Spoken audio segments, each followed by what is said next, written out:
Isang maulan na umaga sa ating lahat, mga kababayan.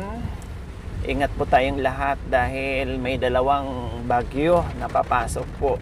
Kaya ganito po, 3 araw na po mga kababayan, ganito ang panahon, no?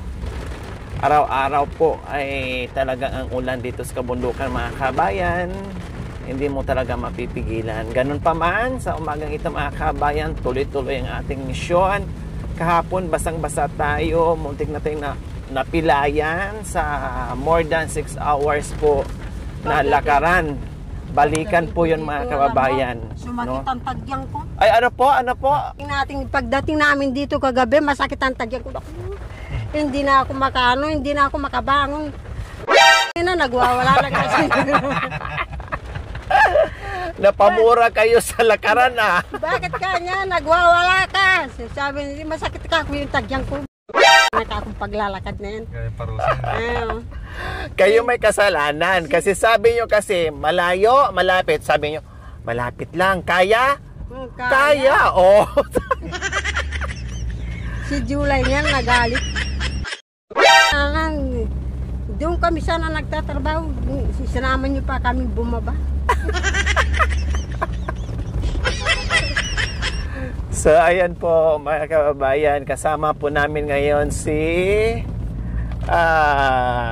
Nanay Terry, no? Kahit umulan mga kababayan, naku, magkamukha pang magkasing kulay pa damit natin, Nanay Terry, no? Magkasing kulay ang damit natin.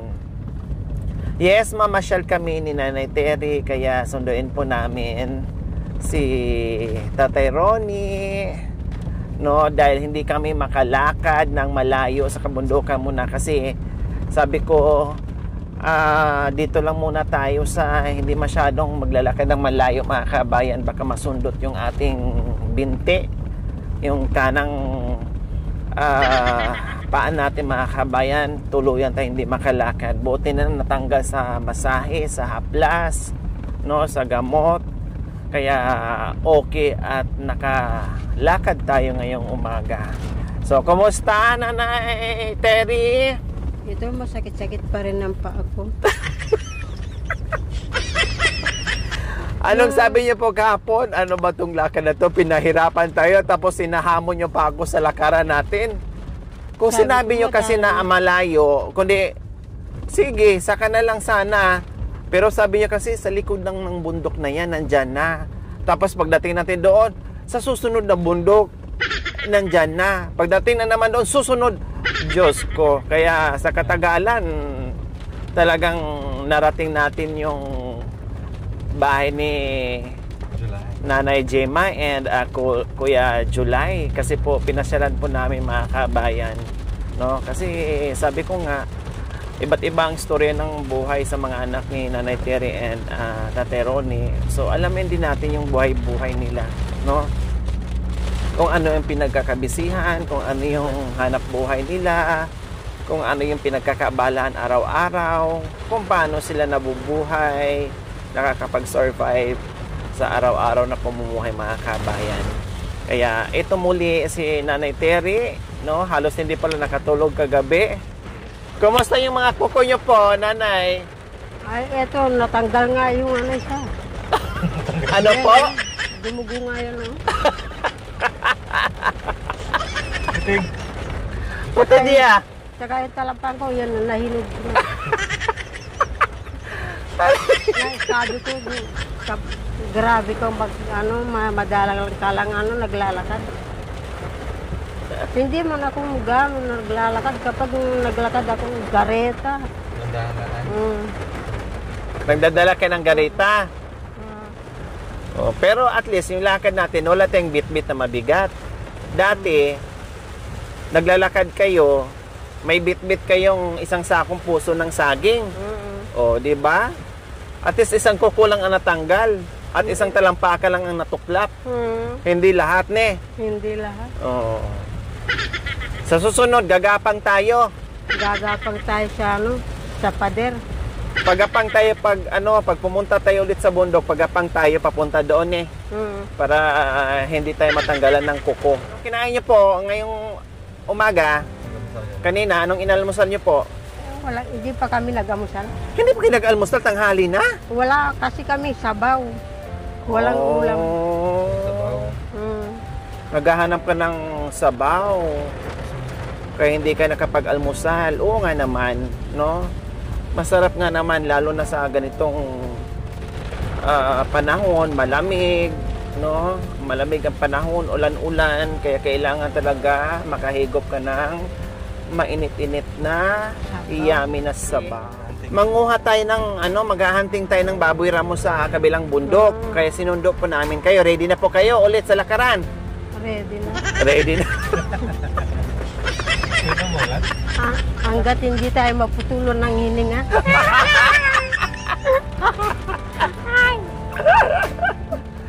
Hanggat may hininga, lakad tayo ng lakad, no? Lakad tayo ng lakad. Kapag wala na tayo ni hininga, yun na. Hihinto na tayo. Hihinto na tayo sa paglalakad. Ang lakas pa naman ng mo kahapon. Kaya mo? Ako pa tinatanong mo kaya mo? Oo, kaya ko. Kaya. Sabi mo, hanggat may daan. Last, maghahanap kami ng maalmusalan, no? Pag nasundo na namin si Tatay Ronnie para mag-almusal muna kami. Ilang bundok po ang nilakbay natin kahapon? 500. 500 bundok. Ilang oras po 'yon inabot? 10 kilometro ang Ilang minuto? 10. 10 minuto. 10 milyon na tayong 10 milyong oras ang nilakad natin kahapon? nakarating tayo gabi. Grabe, no? Alas 8 na. Mahigit 6 na oras yung nilakad natin, balikan na Nagpahinga lang tayo ng saglit doon, kaya yun ang natin kasi ang pahinga natin wala pang 30 minutes, lakad na naman. Saan ba dito pa akong bahay nila? Doon pa rin sa Tarik po, yung dating tinitirahan nyo po, yung walang bahay. Doon sa Tuktok, doon sa Gubat. Diba? Doon kayo nakatira noon? O doon pa rin. Doon pa rin po tayo pupunta. May sasabay dahil ang lakas ng ulan po mga kabayan. Ayan. Saan kayo galing, te? Doon lang po kami sa baba. O aakyat kayo ng?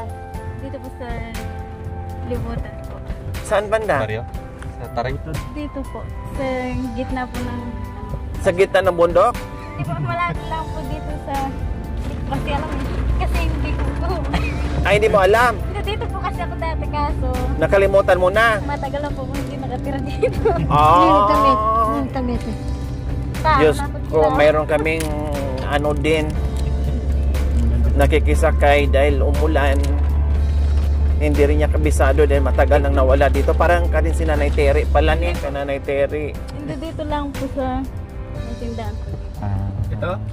Opo. Ito na? Opo. Buti di mo nakalimutan. Magbayad ng utang lang pag Paano? Babalik tayo bukas? Ewan Ewan ko sa'yo. Babalik tayo bukas So ayan, mga kababayan, malapit na tayo. Ito na magkasya. Pinabilhan ko si nanay ng sandal. Kasya, nay? Ayan, tamang-tama. Ayan, sakto po mga kababayan, pinabilhan ko. No? Pati damit na sinuot niya ngayon, pinabilhan ko rin po mga kababayan para maayos-ayos naman yung date nila ni Tatay Ronnie. Diba? Bakit napadpad kayo dito na napakalayo nito? Ha? Diyan ang lote nila. Dyan talaga ang lupa nila. Kaya dyan kayo tumira. Galing na kayo dito?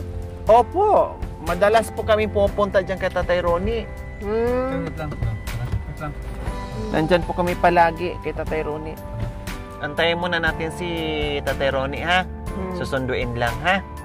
Saglit lang naman, madali lang naman yan. Tapos, pagbaba natin, almusal muna tayo, Wala ka pa palang almusal. Saan? Doon sa baba. Naalala ko ngayon mga anak ko. Nasa Maynila sila, iniwan ko. Sino-sino ang anak niyo po na naalala niyo na nasa Maynila? Sino po? Sila, Jan at saka si Donnie. Si Janjan sa si Donnie. May anak ka pang nasa Meron. Maynila? Akala ko, 7 lang ang anak mo. Meron pang iba Meron. nasa Maynila? Meron. Yung una nilang kinuha ni Kuya Victor. Yung pangalawang... Si Janjan sa si Donnie. Yung pangalawang anak ko, yun ang nasa kay Ronnie. Yung unang anak ko nandun sa sa Maynila. Sino ang tatay nun? Siya rin. Tatay Ronnie din. Kaso tinanggalan ng yan, wala na siyang isip. Sino? Sino walang isip? Tinanggalan siya ng isip. Sino natanggalan ng isip? Hindi si Ronnie. Saan napunta yung isip niya? Sa langit nata. Meron ka ba? Ha? Nasaan po ang isip ngayon ni Tatay Ronnie? Nasa langit na. Anong ginawa doon sa langit? Lumipad. Pero at least masaya ka ngayon kasi nagkita-kita na kayo Na-miss mo ba ang mga anak mo rin? Si Tatay Ronnie na-miss mo rin? Very good. At least na-miss mo sila, hinahanap mo rin sila. Kaya lang wala ka lang pagkakataon na makita mo sila, no? At least ngayon, nabigyan ka ng pagkakataon na makita mo lahat ang anak mo, pati si Tatay Ronnie. Kaya ayaw kong maiwan dito yung mga anak ko. Binibigyan kami ng kaso. Kahit wala kami ginagawa, sinasabi nila nagnanakaw daw kami. Malilikot daw ang kamay namin. Sinasabihan po kayo. Kaya pinili nyo na lang na umalis dyan. Ano-ano daw mga ninakaw nyo? Ewan ko, ano ba ninakaw natin dito? Sabi ko, sige, magnakaw tayo. Sige, ako magnakaw tayo. Anong nakawin natin kaya? Sige, magnakaw tayong gabi. Magnanakaw naman kaming gabi. Sabi nila kahit kesa doon sa bintang ng bintang, wala ka naman ginawa, di gagawin mo na. Parang nainis na kayo kasi panay nagnakaw. Kayo ang magnanakaw. Kahit wala kayong ginagawa. Kahit wala kang binibintangan. ginagawa. Kaya ginawa nyo, tinutuon nyo. Tinutuon namin. Sabi nila, nagnanakaw kayong manok. Nagnanakaw kayo ng mga manok dito, nawawala yung manok namin. Ginawa namin, ninakaw nga namin isang sakong manok. Sabi ko, saan tayo, sino ka kung nagbibintang sa atin na nagnakaw tayo ng... Sino ka kung nagbibintang sa atin na... Nagnakaw ng manok? Nagnakaw tayo manok. Tapos? Ay, sila... Sa inis? Sa mga tourist, sabi niya. Saan yung bahay nila, kubo? Ay, doon sa ilog. Sabi nila, nagnakaw tayong manok doon at saka baboy. Dahil hindi nyo kinuha yung baboy. Siyempre kako, kung ano yung binibintang sa'yo, yun ang kukunin mo. Sabi ko. Tama. Kasi binibintangan ka, nagnakaw ng manok baboy. Na hindi naman. Kaya ginawa mo, isang sakong manok ang kinuha mo. Lalo mong ginalit. Oo, lalo kong ginalit. Sige ako, hindi naman natin kako kinuha yung mga manok nila. Hindi natin kinuha yung kanilang mga baboy. Bakit kako binagbibintangan tayo nagnakaw ng manok nila at saka yung kambing? Sige, sa pag-uli ako, kukunin natin yung kako mga manok nila at saka baboy. O ilang baboy ang kinuha nyo? Hindi kinuha yung baboy, yun lang manok. Yung manok lang. Hindi kayang isa ko yung baboy. Hindi kayang isa ko yung baboy, mabigat daw. Hindi, kapag bababa tayo mamamaya. Opo. Dadaan sana tayo, dadaan tayo sa grocery. Anong gagawin pa natin sa grocery? Bibili ng yung perang binigay ninyo. Yung binigay ko kagabi. Anong bibilin niyo po? Yung mga ulam. Sige. Sige po. Binigyan ko po kasi kagabi lahat sila binigyan ko kagabi ng pera, mga kabayan. Sino kaya yung namatay? Tapos, dala-dala nyo ang pera nyo. Nandyan. Kung hawak ka hawak niya, baka mawala. Oh, dala-dala nyo pala ang pera. Hindi pa nabawasan? Very good pala kayo. Tapos bibili ako ng battery ng radio. May radyo kayo? Meron.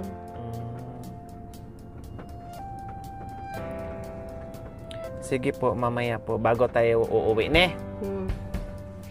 So, ayan po, mga kababayan. Sabi ni Nanay Terry, ang tagal daw. Napakalayo pala. Sabi ko, yes. Pero nandito na si Tatay Ronnie at nakasmile si Nanay Terry. Yeah.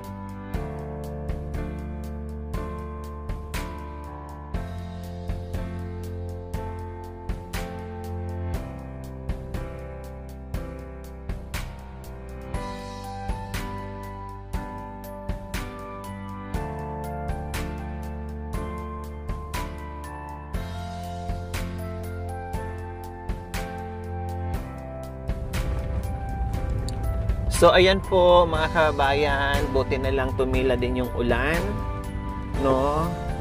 Ganyan ang nangyayari madalas kung kailan tayo susugod pa bundok mga kabayan, sinasalubong tayo ng malakas na ulan. Din kung kailan naman na tayo napababa din, doon na naman hihinto yung ulan mga kabayan. Talagang sinusubukan talaga yung pagkakataon mga kabayan.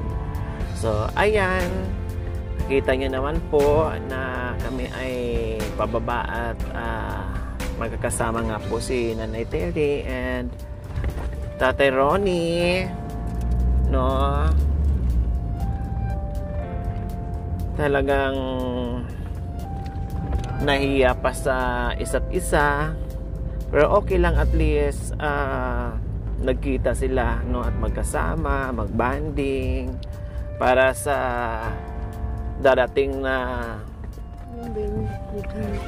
Thanksgiving po mga kabayan, o kahit pa paano mabawas-bawasan na yung ilang mga kabayan, kumbaga, no, na madalas yung pagkikita at pagsasama po ng mga kabayan.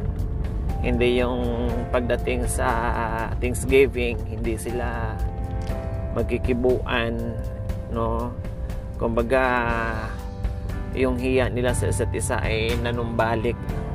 Kaya nga sabi ko, para silang nagdiligawan pa na may hiya.